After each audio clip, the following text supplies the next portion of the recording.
Merci, Monsieur le Président, Madame la Ministre, Monsieur le rapporteur, Mesdames et Messieurs les députés, mes chers collègues, nous y voilà. La France va inscrire dans sa loi le père facultatif et permettre la venue au monde d'enfants sans père. Mais qui êtes-vous pour vous permettre une telle mutilation? Est-ce à dire qu'un père est inutile? Assumez de dire qu'un père n'est pas nécessaire. Assumez de dire que vous ne devez rien à vos pères. C'est précisément cette société-là que je ne veux pas. Celle qui dit qu'elle se fait toute seule. Celle qui dit que l'autre n'est pas nécessaire. Alors pour moi, voyez-vous, il n'y a pas plus grand que l'homme. Et vous le piétinez, vous le réduisez à rien, à ses gamètes, à 1/60 millième de millimètre. Un donneur, vous appelez ça. Mais Madame la Ministre, ça c'est un homme, Madame la Ministre. C'est pas un donneur, c'est celui qui porte et qui élève et qui soulève des montagnes pour son petit. Celui qui l'élève jusqu'à lui, celui qui le soigne et l'encourage. Celui qui le rassure et le grandit, qui l'écoute et l'accompagne. Mais n'avez-vous donc jamais eu de père pour que vous ne sachiez pas à quel point on ne se passe pas d'un père? C'est souffrance contre souffrance, Madame la Ministre. Il ne faudra pas dire « cette France-là a été humiliée ». Vous avez choisi d'en apaiser une en jetant de l'acide sur l'autre. C'est souffrance contre souffrance, je vous l'assure.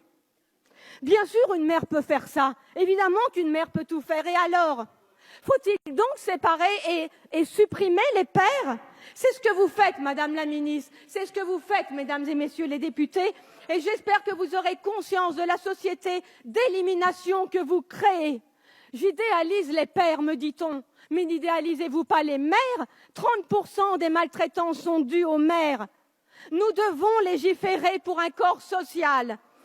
À force de Nous devons légiférer pour un corps social. Et à force de légiférer pour des catégories, des groupes et des sous-groupes, chacun tire de son côté, c'est la loi du plus fort. Vous créez les communautarismes contre lesquels vous prétendez lutter.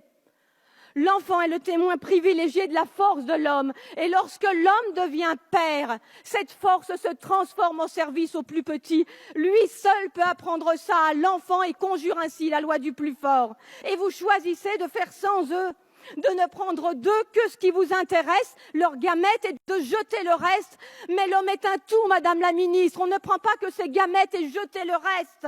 Il n'y a pas plus noble que l'homme, et seul l'homme nous montre que servir est l'acte le plus noble qu'un être humain puisse accomplir. Votre loi, Madame la Ministre, est criminelle. C'est souffrance contre souffrance. Il ne faudra pas dire cette France-là a été humiliée. Votre loi, c'est s'offrir un être humain. On ne s'offre pas un être humain, Madame la Ministre. Un être humain n'est ni un objet, ni un projet, ni une promesse de campagne. Votre loi, loin d'abolir les inégalités, votre loi les aggrave.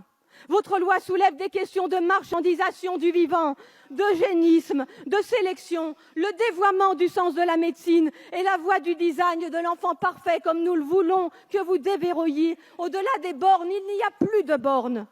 Ce n'est pas le droit qui refuse un enfant à ces femmes, c'est la biologie. Il n'y a ni discrimination, ni inégalité, et vous le savez très bien.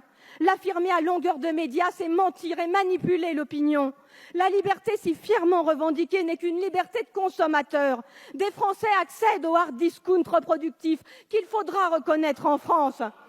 Si la PMA, la congélation ovocitaire, le DPI, la recherche sur embryons, si tout cela existe, c'est aussi parce qu'elle enrichit médecins, généticiens, biologistes, patrons de start-up, juristes, avocats, banquiers en sperme et en ovules. Et vous faites semblant de ne pas le voir.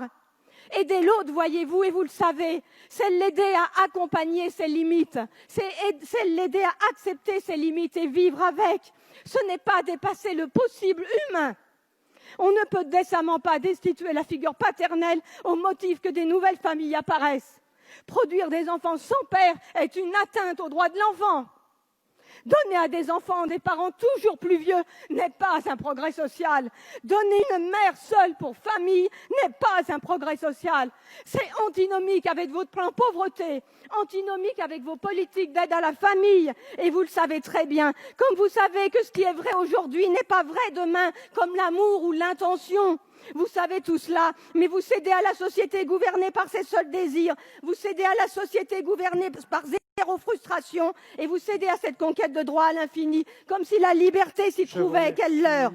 Vos arguments nient le bon sens. Au nom de tous les enfants qui ont manqué de père. Je suis obligé de couper le micro. Je vous en prie. Je vous remercie. Je suis obligé de contraindre le temps de parole. Je vous en prie, s'il vous plaît, Madame Thiel. Je vous remercie.